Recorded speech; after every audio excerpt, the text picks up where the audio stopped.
حتى المحتشمة ما سلمتش من أشباه الرجالة. كلمة أو لمسة ممكن تقلب حياة بنت،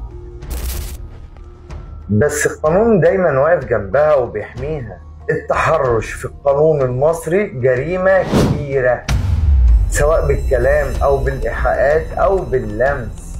التعديلات الجديدة شدت العقوبات، أي حد يضايقك هيتعرض للسجن والغرامة. القانون بيقف مع أي واحدة عشان لازم تحس بالأمان. ما تسكتيش ولا تخافي، اعرفي حقوقك وسجلي بلاغ فورا لو حصل حاجة زي دي معاكي. كل بنت لازم تمشي في الشارع وهي حاسة بالأمان.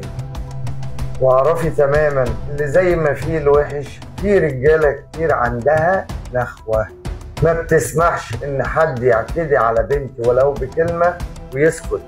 تفتكروا ايه السبب اللي بتخلي البنات تسكت وبتخاف تطالب بحقها في مواقف زي دي، رغم انه ممكن يأثر عليها ويفضل طول عمرها ما تنساهوش؟